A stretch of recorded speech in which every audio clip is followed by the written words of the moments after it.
Salmo de número 90, versos 9 até o versículo de número 12. Se você pudesse colocar em pé, por favor.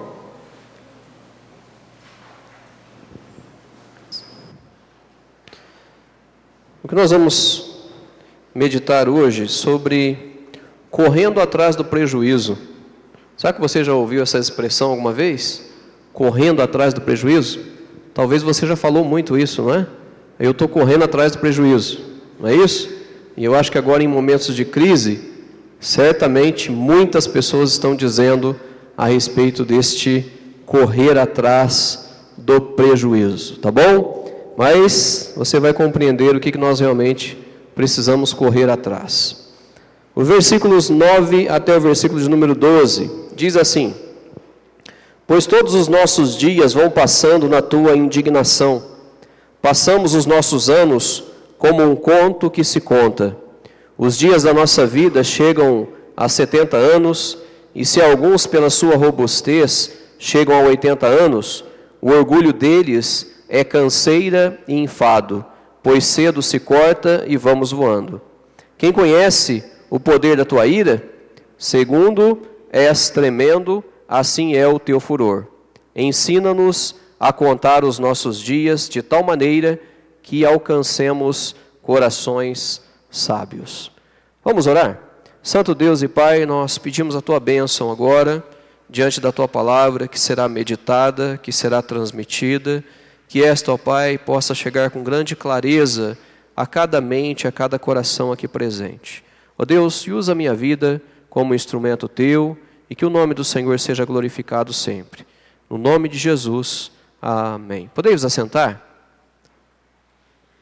Muito bem. Correndo atrás do prejuízo. Este salmo, atribuído a Moisés, ele mostra um contraste entre a eternidade de Deus e a nossa vida aqui na terra, que é breve, é passageira. No Salmo 90, 12, Moisés, ele pede para que Deus o ensinasse a contar o seu dia de uma maneira que ele alcançasse um coração sábio. Ou seja, ele estava pedindo a Deus sabedoria para viver de uma forma que ele soubesse aproveitar cada momento de sua vida naquilo que é útil. Moisés, ele queria ter uma vida de qualidade, uma vida que agradasse ao Senhor. Segundo os seus dizeres, ele compreendia a vida de uma forma real, jamais vivendo iludido. Ele sabia como ele estava vivendo. Ele sabia o que ele queria para a sua vida. No versículo 3, ele disse o seguinte: Tu reduzes o homem à destruição, reconhecendo o poder soberano de Deus e a fragilidade do homem que veio do pó e ao pó voltará. No versículo 4, ele disse que a vida é como um sono que passa muito rápido. Mal você deita e o despertador toca. Isso é horrível, não é? Você acabou de deitar, o despertador está tocando. Mas a vida é como um sono. Porque 1000 anos são aos teus olhos como o dia de ontem que passou e como a vigília da noite. E ele compara a vida também a uma erva que, como diz o versículo 6, de madrugada floresce e cresce, à tarde corta-se e seca. E no versículo 9, ele usa outra expressão. Pois todos os nossos dias vão passando na tua indignação. Passamos os nossos anos como um conto que se conta. E no verso 10, ele fala de um final de canseira. Os dias da nossa vida chegam a 70 anos, e se alguns pela sua robustez chegam a 80 anos, o orgulho deles é canseira e enfado, pois cedo se corta e vamos voando. Já que sabemos que a nossa vida ela passa muito rápido aqui na terra, temos que atentar para aquilo que é de maior importância para nós. Temos que ter uma vida de qualidade. E ter uma vida de qualidade significa viver de acordo com a vontade de Deus. 1 Pedro 4,2 diz, para que no tempo que vos resta na carne, será que você sabe o tempo que vos resta na carne? O meu pai hoje está completando 67 anos. 67 anos, meu pai. E ele falou para mim assim, a minha contagem é regressiva. Ele falou que ele quer viver mais 33 anos. Ele quer chegar aos 100. Então a contagem dele é regressiva. Então ele está agora, 33, 32, 31, 30. E aí? Ele está contando os seus dias. A esperança dele é chegar no 100. Não é? E eu não sei não, acho que ele chega, ele está muito bem de saúde. Graças a Deus. Então, a palavra de Deus está dizendo, para que no tempo que vos resta na carne, não vivais mais segundo as concupiscências dos homens, mas segundo o quê? A vontade de Deus. Aí sim vai ter uma vida satisfeita, uma vida prazerosa, vivendo-se na vontade de Deus. E essa expressão, correndo atrás do prejuízo, nós usamos quando nós temos pressa em fazer acontecer alguma coisa que no momento não deu certo, geralmente é assim. E que consideramos como sendo uma prioridade. E quando nós passamos por prejuízos ou por imprevistos, nós dizemos que precisamos correr atrás do prejuízo. Até mesmo num relacionamento amoroso, né, que foi rompido, pessoas dizem, agora tem que correr atrás do prejuízo. O mundo diz isso. Sempre denotando algo de urgência que precisa ser executado o quanto antes. E com a vida corrida que nós temos, muitas coisas extremamente importantes nós deixamos de lado. E geralmente, essas coisas importantes nós não dizemos que precisamos correr atrás do prejuízo. Através dos pontos que nós iremos destacar nesta noite, nós chegaremos à conclusão de que devemos correr atrás dos verdadeiros prejuízos, enquanto vida, inteligência, disposição e instruções Deus tem nos dado. Hoje nós temos vigor físico. Hoje nós temos uma mente que funciona. Hoje nós temos. Mas nós não sabemos do dia de amanhã. Então eu quero despertar você. Eu quero incentivar você a correr atrás do prejuízo. Mas quais tipos de prejuízos que nós realmente precisamos correr atrás? Então são áreas fundamentais para uma boa existência e sobrevivência, diante de um mundo que tem invertido os valores. Eu não vou correr atrás do prejuízo que o mundo está me mostrando, não. Eu vou correr atrás do prejuízo que a Bíblia está me mostrando, que Deus está pedindo de mim. Aí sim eu vou correr atrás desse prejuízo, porque esse prejuízo, ele vai fazer diferença. Ele tem um peso enorme. Em primeiro lugar, nós falaremos sobre o prejuízo social. Nós podemos dizer que nós somos pessoas sociáveis? Sabe que você diz que você é uma pessoa sociável? Eu gosto muito de cidades interioranas. Não sei se você gosta, mas eu amo cidade interiorana. A Perla não, a Perla gosta de barulho. A Perla gosta de buzina. Não é? Eu não, eu gosto da roça. Eu gosto do canto dos pássaros, das galinhas cacarejando, é isso que eu gosto. Da vaca mugindo lá no pasto, não é? Do cavalo relinchando, é isso que eu gosto, certo? Eu gosto do carrapato picando a gente assim, ó, e sucando nosso sangue, é isso que eu gosto. Aí já é ser masoquista, não é?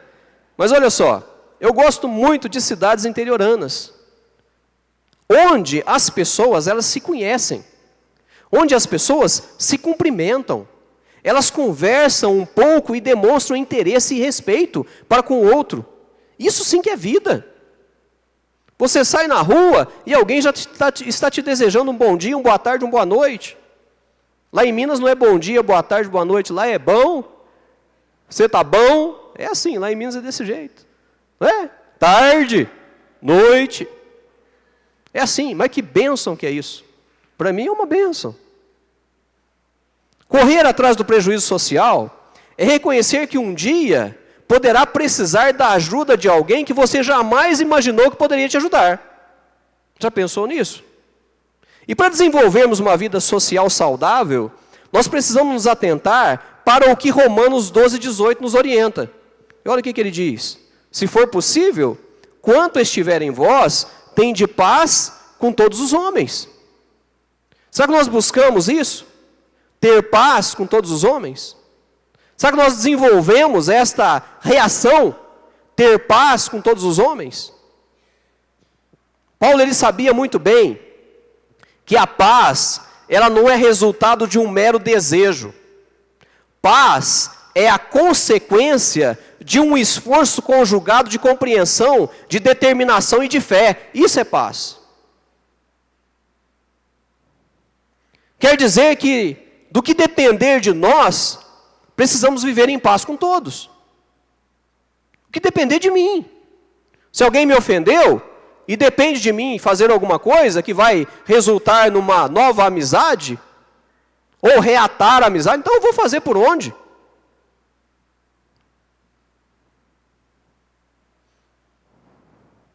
Quando nós estamos entregues a nós mesmos, o desejo que temos é o de vingança. Quando estamos entregues a nós mesmos. Mas, como cristãos, olha só a expressão, como cristãos, se você é salvo, então você é um cristão. Como cristãos, nós precisamos entregar ao Senhor o julgamento das disputas. Não pertence a mim, pertence a Deus. O juiz é Deus, eu não sou juiz. Nem por profissão eu sou juiz.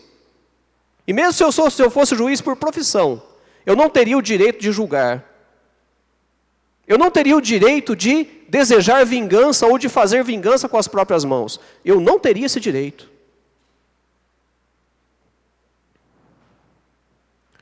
Então, dentro do prejuízo social, precisamos avaliar como nós estamos diante dos nossos relacionamentos.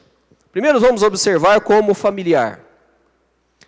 Então, vamos compreender o que é familiar. E para isso eu preciso saber quem é a minha família. Não é isso? Tem pessoas que colocam tudo dentro do mesmo saco. E não é por aí. Tem diferenças. Familiar e família. Minha família é a Perla e os meninos. Essa é a minha família. Agora, familiares são os avós, pais, irmãos, sogro e sogra. Tem gente que não considera como sogro e sogra como familiar, não é? Cunhados e cunhadas. Também fala que cunhado não é gente.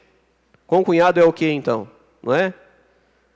Sobrinhos e sobrinhas, tios e tias, primos e primas. Então esses são familiares que eu preciso fazer o possível para estar em paz com todos eles.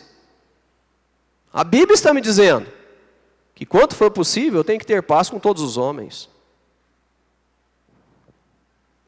Torna-se muito difícil quando o respeito ele não está em evidência e quando a liberdade toma conta de tudo. Geralmente, chega-se nesse ponto por não avaliar algumas situações. E a Bíblia, por exemplo, ela nos fala em Provérbios 25:17. Não ponhas muito os pés na casa do teu próximo, para que se não enfade de ti e passe a te odiar. A Bíblia é sábia, não é? Como a Bíblia é sábia. A maioria dos relacionamentos familiares não dão certo exatamente por causa disso. Está colocando muito o pé na casa do teu próximo. Está gerando muita intimidade, muita liberdade. O ódio vai começar a predominar. Pode ter certeza disso. Aqui está uma instrução muito sábia, que precisa ser seguida. Não adianta nada ler, ouvir, não, precisa ser seguida. Nossos familiares, eles precisam sentir saudade de nós e nós deles, para que nós tenhamos um bom convívio. E é muito bom quando nós presenciamos familiares desenvolvendo boas amizades, onde os bons modos prevalecem. É gostoso isso. Esses dias eu estava conversando com um taxista, e ele me disse que os familiares se uniram e compraram uma chácara, para que eles, em datas especiais, eles pudessem passar juntos. Eu perguntei para ele, mas vocês não têm problemas, não? Eu falei assim, não, a gente se reúne de vez em quando, só em datas especiais, somente isso. Então ali, geralmente, realmente, se torna um momento de grande bênção. Por quê? Porque a saudade está em evidência. E não tiveram tempo para desenvolver uma certa intimidade que gera falta de respeito. Então o segredo para que isso esteja dando certo é pelo fato de que só se encontram lá uma vez ou outra. Eu também. Quando eu saio de férias, não é? Quando é possível, e nós geralmente vamos para Minas, para a casa dos nossos pais, é um momento muito agradável. É um momento prazeroso, sabe por quê?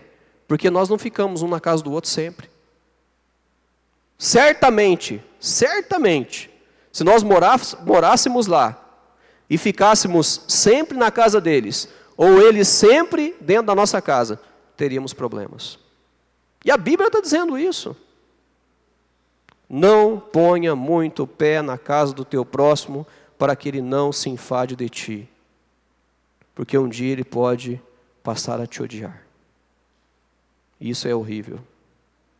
Quebra de laços familiares. Agora, pode ser que você esteja vivendo um momento turbulento com algum familiar seu. O que fazer? A Bíblia responde. Colossenses capítulo 3, versículos 12 a 14, diz o seguinte: revesti-vos, pois, como eleitos de Deus, santos e amados, de entranhas de misericórdia, de benignidade, humildade, mansidão, longanimidade, suportando-vos uns aos outros e perdoando-vos uns aos outros. Se alguém tiver queixa contra outro, assim como Cristo vos perdoou, assim fazei vós também. E sobre tudo isto, revesti-vos de amor, que é o vínculo da perfeição. Então o versículo 12 fala da nossa vida íntima com Deus. O versículo 13 diz da humildade que precisa ser praticada. E no versículo 14 nós vemos o que realmente nos ajuda a estar em paz com todos, que é o quê? O amor. Corramos então atrás do prejuízo enquanto temos tempo, porque isso sim é prioridade. Se eu procurar desenvolver um relacionamento com meus familiares, de acordo com o que a palavra de Deus está me ensinando, pode ter certeza absoluta que você vai ter um excelente convívio com os seus familiares. E dentro do prejuízo social, nós também precisamos avaliar como nós estamos nos relacionando como cidadão. Que tipo de cidadão que você é? Não é para responder que você é um cidadão brasileiro, não. Não é isso. Como nós somos vistos pela nossa vizinhança, colegas de escola, colegas de trabalho, irmãos de igreja, como nós estamos sendo vistos? São nesses ambientes que nós somos mais notados. É aí que nós estamos na maior parte do tempo. A ideia de que o que importa é o que está no coração, ela não é válida para o cristão. Nós seremos avaliados e julgados pelo que estão vendo. E a palavra de Deus diz em 1 Samuel 16, 7, porém, o Senhor disse a Samuel, não atentes para a sua aparência, nem para a grandeza da sua estatura, porque o tenho rejeitado. Porque o Senhor não vê como vê o homem. O homem como que ele vê? Pois o homem vê o que está diante dos olhos. Porém o Senhor olha para o coração. Atentar para o que as pessoas pensam de nós é valorizar a posição como filhos de Deus e representantes dele na face dessa terra. Se procuro zelar pelo meu comportamento, minha postura e minhas reações diante das pessoas, com certeza serei respeitado pela maioria, se eu me preocupo com isso. Irmãos, esforcemo-nos para correr atrás do prejuízo social. Realmente não sabemos do dia de amanhã. Hoje nós podemos estar sendo solicitados para ajudar, mas amanhã nós poderemos solicitar ajuda. E aí? Será que eu sou uma pessoa sociável? Será que as pessoas me conhecem? E as que me conhecem, o que estão falando de mim? Isso sim é importante. Precisamos correr atrás desse prejuízo social. Agora, em segundo lugar, nós destacaremos o prejuízo na família. Agora falaremos daqueles que estão ligados a nós diretamente. Muitos pais estão tão preocupados com o conforto que precisam proporcionar para a família, que estão deixando de lado a presença, o companheirismo, as oportunidades para instruir, as oportunidades para a comunhão e muitas outras coisas realmente importantes. Estão correndo atrás de prejuízos sem prioridade e que não estão nos planos principais de Deus. A minha comunhão com a minha família, o meu desempenhar, o meu papel para com a minha família, precisa realmente agradar o coração de Deus. Precisa ser aprovado por Deus. O grande prejuízo familiar que nós precisamos analisar é quanto ao nosso papel como cônjuge. Se marido e mulher não estão andando concordemente, esse lar não é um pedacinho do céu. A primeira observação que precisa ser feita é quanto ao que diz Gênesis capítulo 2, versículo 24. Portanto, deixará o homem o seu pai e a sua mãe, e apegar-se-á a sua mulher, e serão ambos uma carne. Então esses dizeres, eles são tão importantes para Deus, que Ele escreveu em outros textos também, como em Mateus 19:5, Marcos 10:7 e Efésios 5:31. Os mesmos dizeres. A compreensão que precisamos ter é que a pessoa mais importante dentro da nossa casa é o cônjuge, não os filhos. Eu estava falando isso ontem, lá no Templo Batista Ebenezer. Eles tiveram uma reunião de casais lá e pediram para me levar um devocional que demorou um pouquinho, não é? Mas eu pude falar para eles a respeito disso. Eu perguntei para eles qual que era a porcentagem de amor que eles tinham de um para com o outro. Ficaram na dúvida, não sei. E depois eu perguntei, qual que é a porcentagem de amor que você tem para com seus filhos? Teve gente que de imediato falou 100%. 1000%. Está certo? Está errado. Está errado.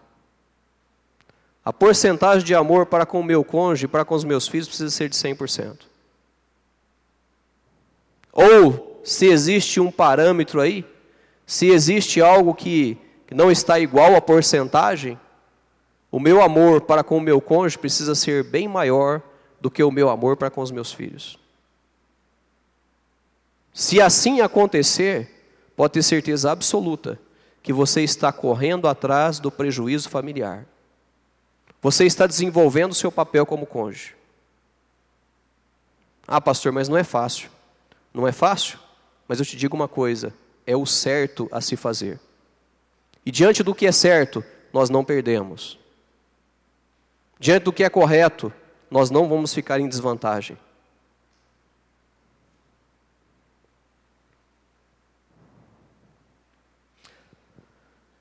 Quando nós valorizamos o cônjuge que Deus nos deu, Deus valoriza o lar que estamos cultivando, e bênçãos e mais bênçãos são derramadas sobre ele.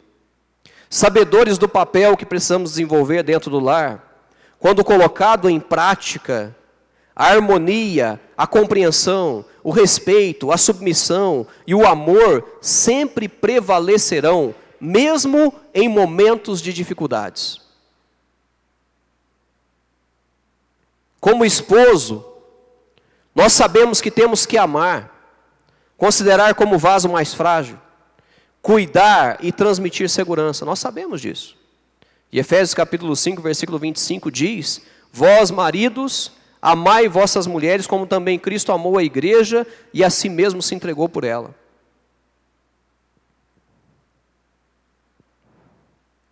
E a palavra de Deus diz também, em Efésios 5, 22, que vós, mulheres, sujeitai-vos a vossos maridos como ao Senhor. Se o relacionamento está perturbado, corra atrás do prejuízo. Faça exatamente o que a palavra de Deus está pedindo para fazer. O que a palavra de Deus está pedindo para fazer? Eu vou ler novamente. Vós, marido, amai vossas mulheres, como também Cristo amou a igreja e a si mesmo se entregou por ela. E vós, mulheres, sujeitai-vos a vossos maridos como ao Senhor. Parece ser simples, não é? Os dizeres são simples.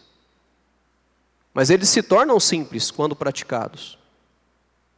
O problema se chama orgulho. O problema se chama orgulho.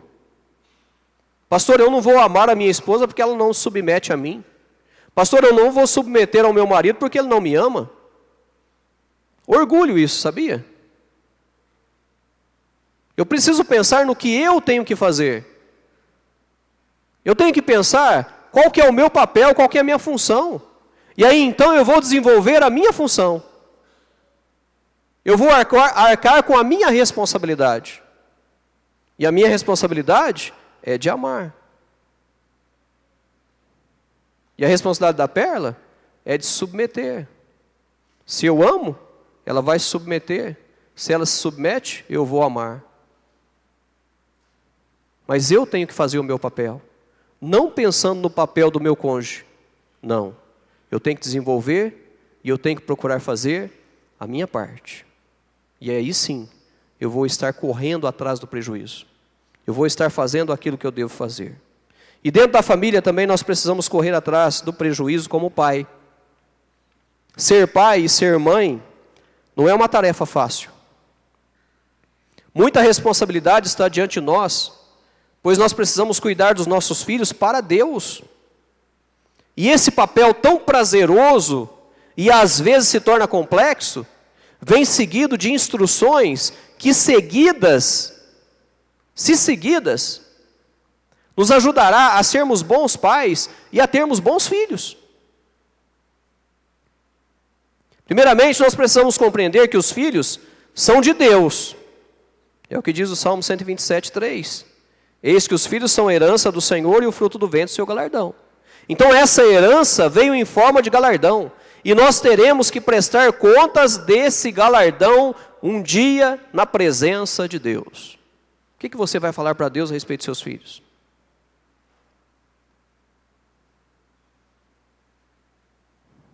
Pelo fato de nossos filhos pertencerem ao Senhor, Ele nos deu instruções de como cuidar. O Salmo 127, 1 diz: se o Senhor não edificar a casa, em vão trabalham os que a edificam. Se o Senhor não guardar a cidade, em vão vigia a sentinela. Então a primeira instrução é que ele precisa ser o edificador.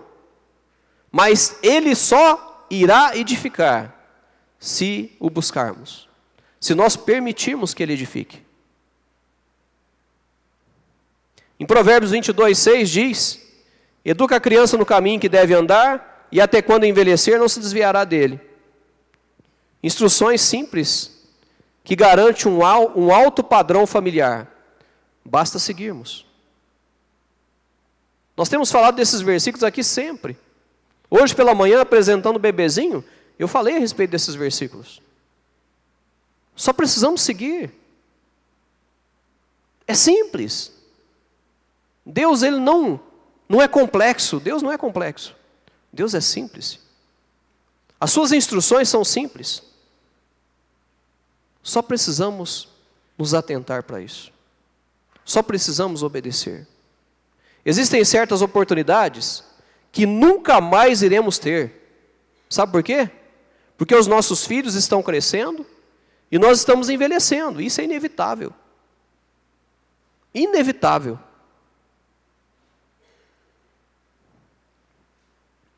Muitos pais, não é, chegam em mim, que já têm os seus filhos criados já, casados, com a sua vida feita. Eles falam assim: pastor, aproveita esta fase, né, de crianças, porque essa fase não vai voltar mais. Tem outros que falam: ai, que saudade dessa época que meus filhos eram desse tamanho. Será que o tempo passa só para eles? Não, o tempo passa para todos nós. Vamos aproveitar a oportunidade para sermos uma bênção na vida dos nossos filhos. Se eu e você não formos uma bênção na vida dos nossos filhos, certamente eles acharão meios que não vai ser bênção. E nós vamos nos arrepender amargamente. E vai ser difícil, porque não podemos voltar atrás. Investir na vida dos nossos filhos é sim a prioridade principal. Precisamos correr atrás desse prejuízo enquanto temos tempo, para não ficarmos lamentando depois, sem nenhuma chance de fazer diferente. Vimos até aqui que precisamos correr atrás do prejuízo social, do prejuízo na família, e em último lugar, destacaremos o prejuízo espiritual. Vivemos dias em que a espiritualidade ela está em baixa, devido aos inúmeros compromissos que passam a existir do dia para a noite. Tais compromissos acabam por ser vistos como grandes prioridades. E assim, a busca por crescimento espiritual fica para segundo plano. E ficando para segundo plano, certamente irá esfriar, causando desânimo e desmotivação. Apocalipse capítulo 2, versículo 4 e o versículo 5. Tenho, porém, contra ti, que deixaste o teu primeiro amor. Lembra-te, pois, de onde caíste, e arrepende-te, e pratica as primeiras obras. Quando não, brevemente a ti virei, e tirarei do seu lugar o teu castiçal, se não te arrependeres. Nós podemos parafrasear esta expressão do versículo que diz assim: arrepende-te e pratica as primeiras obras da seguinte forma: corra atrás do prejuízo. É isso. Corra atrás do prejuízo. E primeiro nós precisamos analisar a nossa vida espiritual como indivíduo. Eu tenho me esforçado para manter a minha comunhão com Deus? Eu tenho vigiado para manter o meu testemunho como cristão?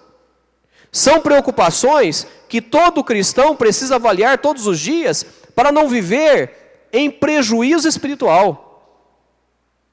Colossenses capítulo 4, versículos 5 e 6. Andai com sabedoria para com os que estão de fora, remindo o tempo. A vossa palavra seja sempre agradável, temperada com sal, para que saibais como vos convém responder a cada um. Então, como indivíduo, nós precisamos fazer transparecer a nossa fé e o nosso amor para com o próximo, pois só assim seremos vistos como cristãos verdadeiros. Nós não podemos esquecer dos dizeres de Mateus capítulo 5, versículo 13 e 14. Vós sois o sal da terra, e se o sal for insípido, como que se há de salgar? Para nada mais presta, senão para se lançar fora e ser pisado pelos homens. E vós sois a luz do mundo. Não se pode esconder uma cidade edificada sobre um monte. Precisamos correr atrás do prejuízo espiritual antes que Cristo volte. Como indivíduo, eu preciso me preocupar com a minha posição diante de Deus. Como que eu estou diante de Deus? Que tipo de cristão eu sou diante de Deus? E também eu precisamos analisar a nossa vida espiritual como filhos de Deus. 1 João capítulo 3, versículo 1. Vede quão grande amor nos tem concedido o Pai, que fôssemos chamados filhos de Deus. Nós temos uma posição honrosa diante do Criador. Não somos meras criaturas, mas filhos. Que posição honrosa é essa? Como filhos, nós podemos dizer enfaticamente que somos bons filhos? Ou nós precisamos correr atrás do prejuízo porque reconhecemos que podemos melhorar? Andar como filhos da luz é muito mais do que tomar uma decisão de seguir a Cristo, pois exige compromisso que não pode ser por um instante, mas para toda a vida. Eu fui salvo por um instante ou eu fui salvo para toda a eternidade? Eu sou filho por um momento ou eu sou filho para sempre? Poxa, nós não acreditamos na perda da salvação. Isso quer dizer que eu sou filho para sempre. Então eu preciso desenvolver esse papel como filho sempre, a vida toda. Se não temos tido gosto, e antes disso, nós somos a luz, não é? E a luz que ora refletimos, ela pode ser ofuscada, ou até mesmo apagada, dependendo do nosso comportamento. Se não temos tido gosto em ler a Bíblia, orar, vir à igreja, urgentemente precisamos abandonar o desânimo e voltarmos ao primeiro amor. Hoje pela manhã, eu estava falando com os jovens sobre o desânimo, que precisa ser vencido passo a passo, e como iremos, e com isso nós iremos nos fortalecer novamente. Passo a passo. Comece com a decisão de não perder nenhum culto.